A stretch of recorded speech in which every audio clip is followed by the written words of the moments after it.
Namaskar, welcome to Culinary Chronicles, brought to you by the Third Element, where every recipe has a backstory and every meal comes with a side of history. Today we are delighted to be joined by Chef Smita Deo, author, educator, storyteller, and a passionate champion of Saraswat culinary heritage. Through her book Karwar to Kolhapur via Mumbai and her popular YouTube and Instagram channels, Chef Smita has brought regional food traditions, family recipes, culinary stories to a wider audience, ensuring that they are preserved for future generations. Her work reminds us that food is about much more than what's on the plate. It's about memory, identity, and culture. Chef Smita, it's a pleasure to have you on Culinary Chronicles. We are excited to explore the stories behind Karwar to Kolhapur via Mumbai and perhaps discover why every family recipe insists that it's the original and it's the best. Welcome. It's a pleasure to see you after such a long time.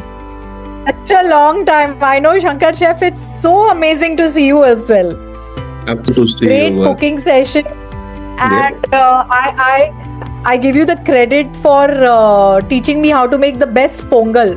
Well, mine doesn't happen like yours, but there are so many things which I learned, and that was a time where I was little intrigued with this speciality of yours, which caters to the entire Malabar coast, right from down from Mumbai to all the way Mangalore, cross karte hue Kerala tak touch karna.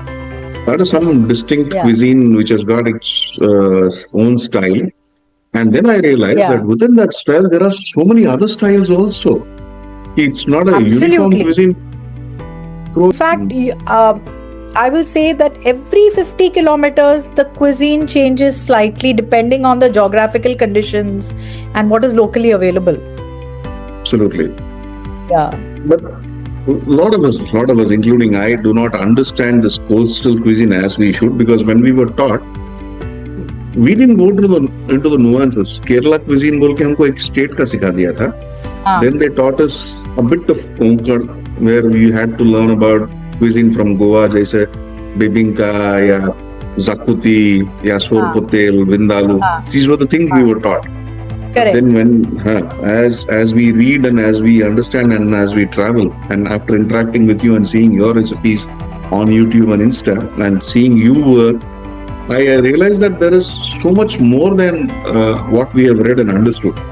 So my first question to you is, what makes this Saraswat cuisine so distinct and so different from other cuisines? Because it's actually a very, very unique cuisine, you know. So basically the Saraswat cuisine falls under the broader umbrella of Konkani cuisine.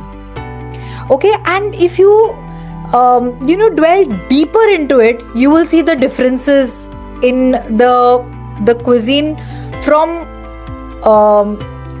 the entire western coastal region. Okay, now see, I'll let me tell you something about Karnataka first, because I come from Karnataka. Okay, so we basically have our staple of fish curry rice, with a slice of fried fish. And for the vegetarians, the staple is gourd and certain lentil curries. Okay, it's a very simple cuisine. We have stir-fried vegetables called talasan, and we have sautéed vegetables which are called Upkaris.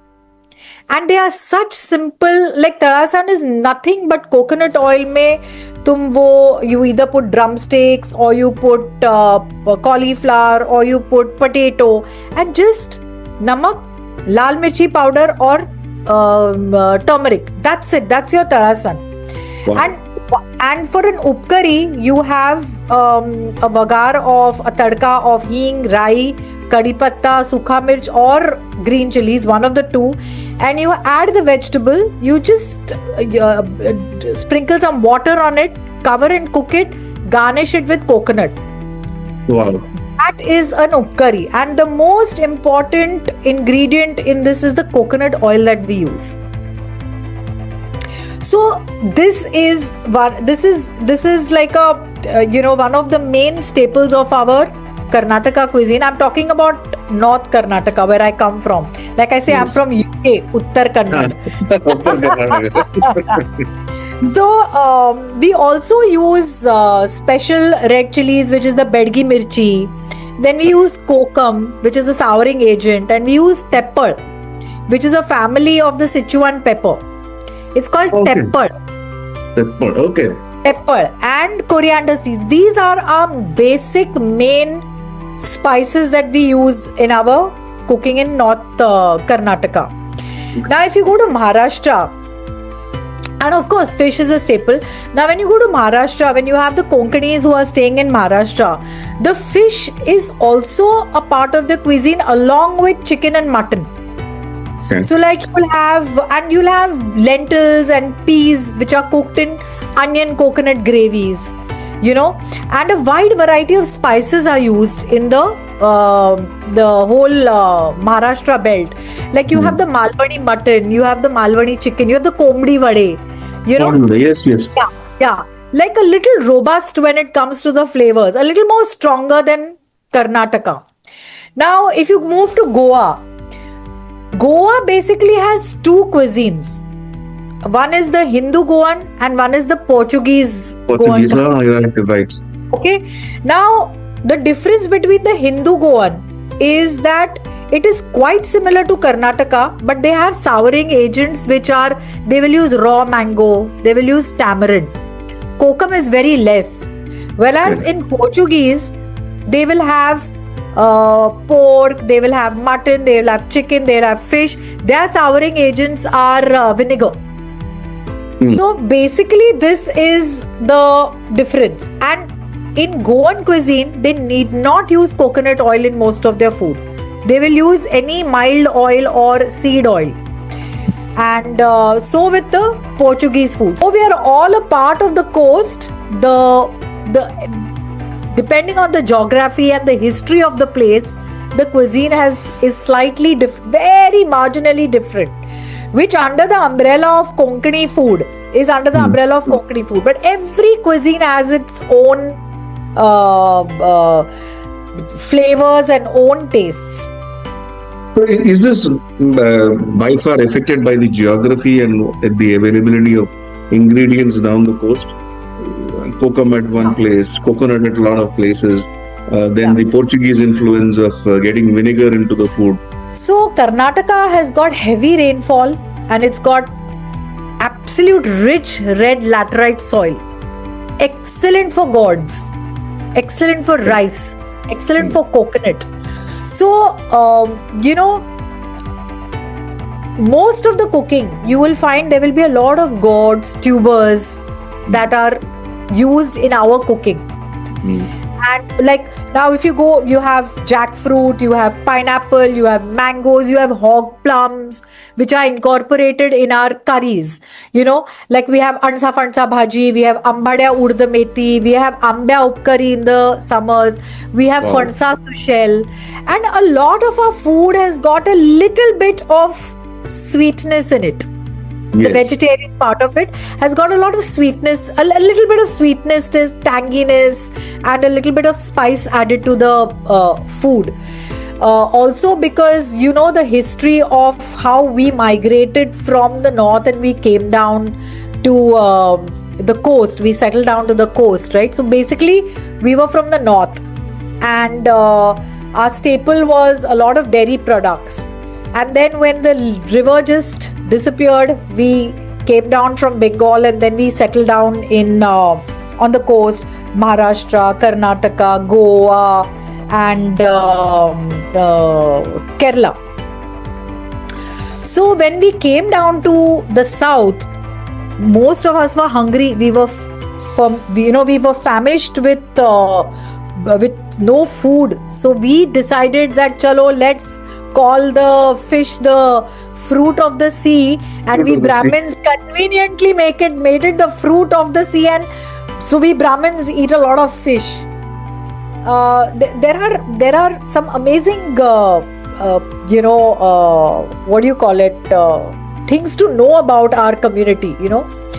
Then what happens is in the coast, because the rain is very high in the monsoons, you get lovely tender bamboo shoots, you get colocasia leaves, And these bamboo shoots are used in certain lentil curries. Like we have the black-eyed beans. We call it alsande.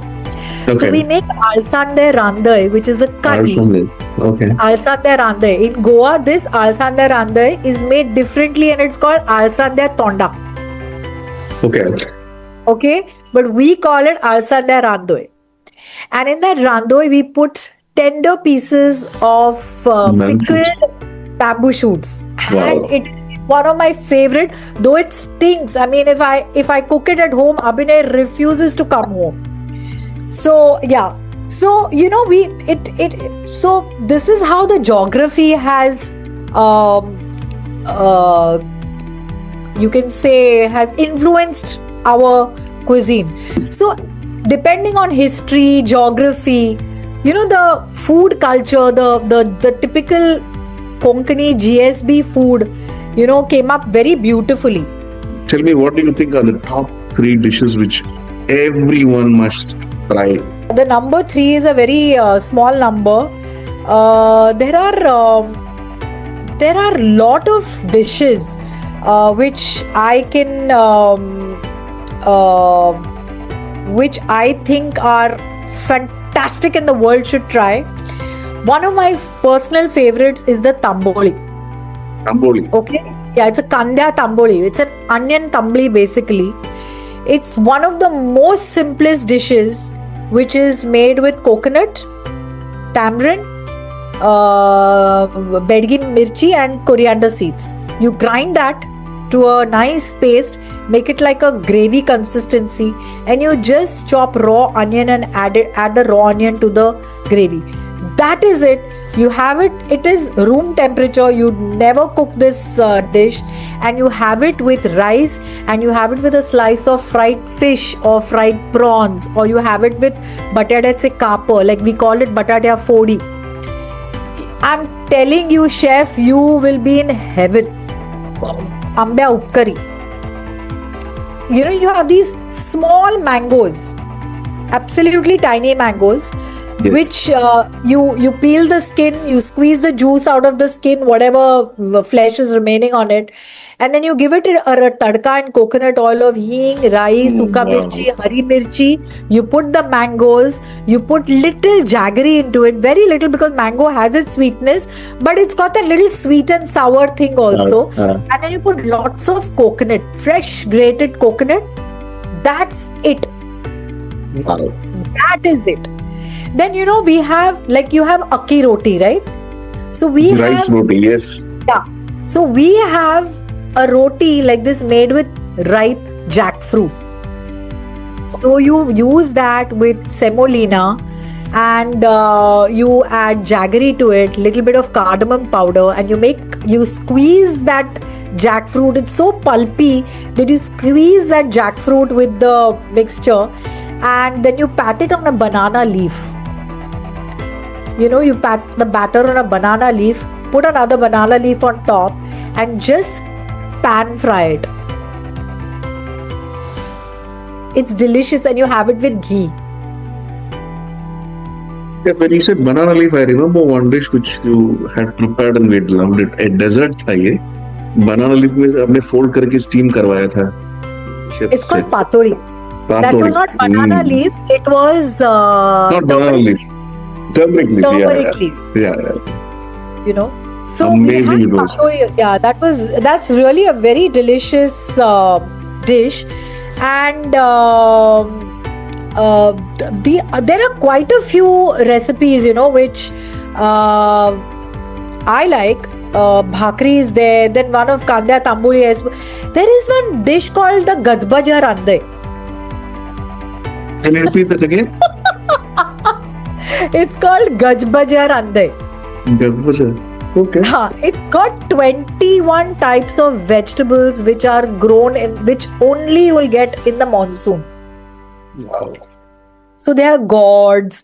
They are, those rich gourd. There is snake gourd. There's ivy gourd. There's colocasia root, and then there is potato. And it doesn't have the regular cauliflower. It doesn't have the regular carrot and beans and all that, but it's got these different gourds, and there are certain like hog plums are there.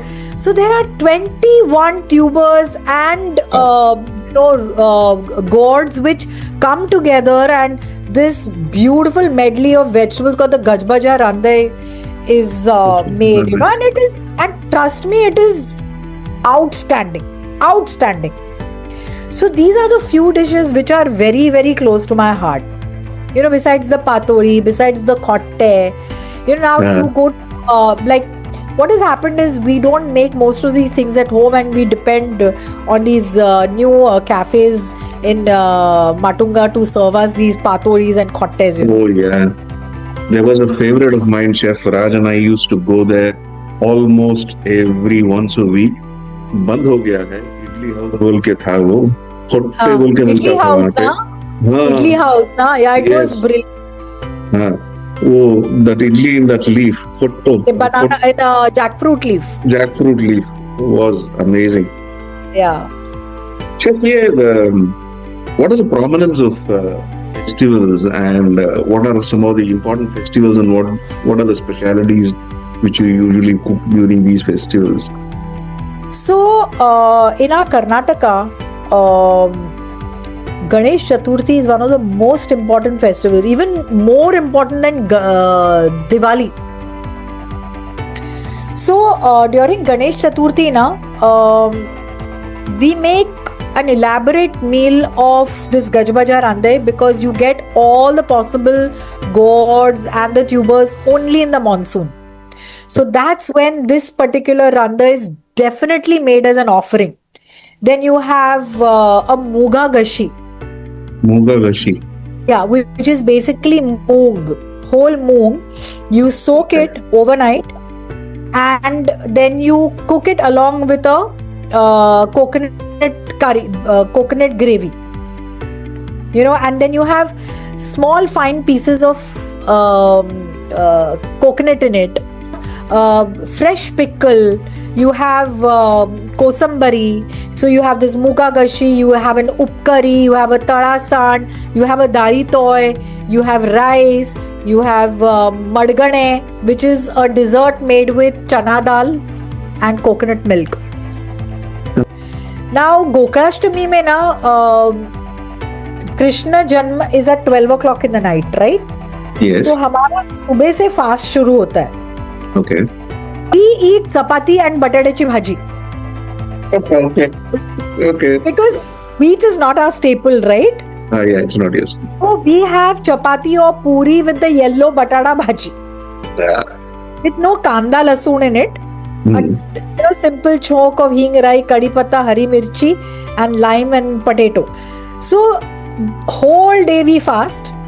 Then in the night, we will do, when the Krishna Janma happens, that day we serve sweet poha because he loved poha, and a dinner is served. Now in the dinner also you get these pumpkin flowers, and it's only during that phase. Those flowers are fried, like pan fried using rava, a little bit of chili powder, turmeric, salt, and then you coat the flowers with this masala and you pan fry it with coconut oil. And one thing in our Saraswats, in our GSB cuisine, that muga randai is like one dish that is made for all good occasions. Every occasion that muga randai has to be there. So that day also you'll have the muga randai, you'll have some upkari, you'll have some tarasan, you'll get something, and but that poha, that sweet poha with jaggery, little bit of ginger, that is a must on Gokashtami. Now Diwali is not celebrated with great pomp. Like we don't have too much of Diwali holidays like you have here in Mumbai. But you make 5 types of poha on Diwali. We have patskadai, which is like a mixture of chana dal and it's sweetish, sugar vugar dal ke. Then you have a upkari, which is made with chana. And then you have the panakam with that. Oh, that's something which we have in our tradition also. Pepper, jaggery, water. Yeah. Very cooling and... Very cooling, yeah. ginger. Ginger, yeah. Sont, we use dry ginger. Yeah, we use sunta. Yeah. Yeah, same here. Chef, I had the opportunity of working at Prabhadevi for 13 years. So you can imagine every time Ganpati festival, one of the pandals we compulsorily went was the GSB one. Wow. And what an honor! And what a meal they serve. You know, during Gajbaje they make that hog plum ka ambada nonche, the pickle made with hog plums. It's fresh and it is divine. There is so much to this cuisine that I mean, not only I, even you must be feeling that it needs to be taken to a larger audience, not just limited to India, but even outside. So let's say people who are staying here, people who are staying outside the country or within the country itself, or somebody wants to introduce a couple of dishes in a restaurant. What are the 2-3 dishes you would recommend? Ki, bhai, start with this and you see how the world will take it. Yeah. So, ek to na, here I want to thoda sa speak out of context, but I mean, absolutely, please. So I feel na the world thinks Indian food is the modern, I call it the modern Delhi cuisine, which is your black dal, butter chicken, naan, and but chicken tikka masala. So, and that kali dal. So for the world, this is Indian cuisine. But I think not just Karnataka or not just the coast, every state has such amazing flavors and dishes to offer, you know, like we have fish curry, we have Neer Dosa that we serve with fish curry. Oh yes. You know, if I have a, I mean, I hope that I manage to start my restaurant very soon. Which but you are going to do very soon. Yeah, very soon. I pray to God that things settle down fast and you know we whatever. So if I ever start my restaurant, one thing I will definitely serve my guest is clam cutlets. You know the flesh from the clams, you remove it and then we grind the masala with bedgi mirchi, coriander, tamarind and coconut. You grind it without water. Okay? So it becomes nice and coarse. You add lots of onion to it, and then you add these the clam to it, the flesh of the clam. Okay, and then you make small tikkis of it, and you coat it with semolina, and then you pan fry it in coconut oil. Trust me, you can make that with prawns. You can also make this dish with cabbage. Oh, lovely. I'll try that immediately. Yeah, you can make this with cabbage. You can make this with drumstick flowers. You can make this with mushrooms as well. So besides the fish curry, there is something called a dhadak that we make with mackerel. Dhadak. Dhadak. Okay. It's basically made with garlic, pepper and bedgi mirchi, coconut, and it is cooked with turmeric leaves. With turmeric leaves. Amazing. It's an amazing delicacy. Yeah. And we have a lot of, like how you all call porial in Kerala. We have tarasans, upkaris, you know. Yeah. So I would definitely love to serve these particular dishes in my restaurant. In fact, there are many more. I think we cook a lot of seasonal food. We cook a lot of seasonal food. So I would like my restaurant to change its menu for every season. Go by the season and change the food, change the menu according to the season. But I've seen that with you. When you cook, the way you interact with people and when you feed the happiness on your face, I've seen that happen. I let you go. Yeah. Tell me this. If you had to design a thali, which would be your personal favorite, which you would be serving in your restaurant, what would that thali have? Well, that's a very difficult question because I'm habituated to cooking lots, and it's a big thali. Let's say it's a big. So Abhinay always tells me, "Sir, you cook too much." I'm saying, Abhinay, that's the way I am, you know. So if I were to if I had to serve food on a thali, in fact, recently I had some very close friends over, and I served food on a banana leaf. So I'll tell you what I made for them. I made fresh mango pickle. Then I made something called kismur. Kismur. Okay. Yeah, we put happad. Happad is papad. So we make hapda kismur. Then I made fruitsa sasam. I'd served sasam. Then one kosambari I had made with cabbage and chana moong dal. Then I made this valval. The valval. Then I made, you get big broad beans, butter beans. Okay.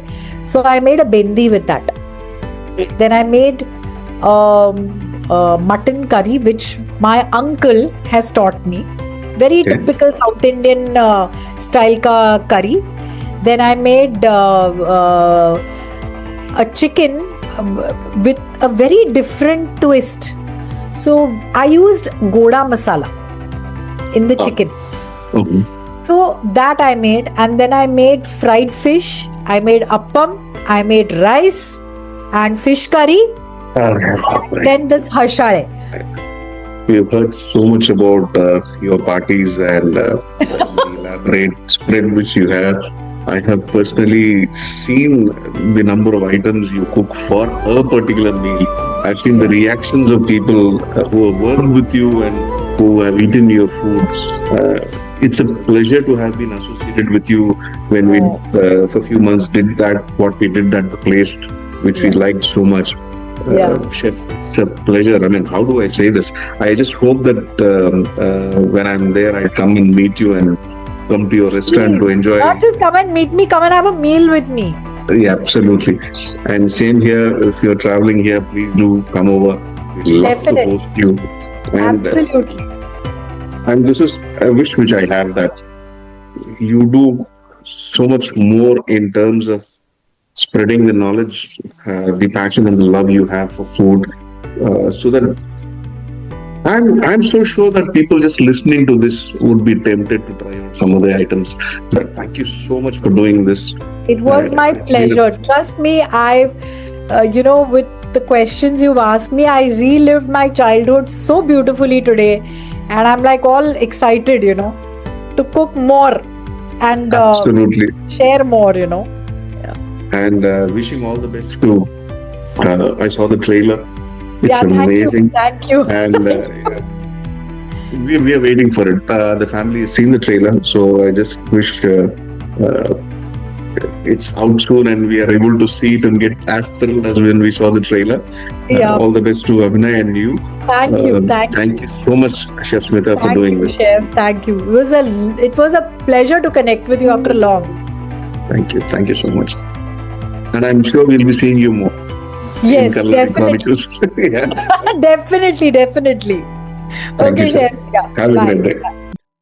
Thank you for joining me on this episode of Culinary Chronicles on Saraswat Cuisine and the discussion we had with Chef Smita Deo. I hope you enjoyed it as much as I did talking to her. Till we meet again next on Culinary Chronicles, keep tasting new dishes and experience the stories behind each one of them. Namaskar.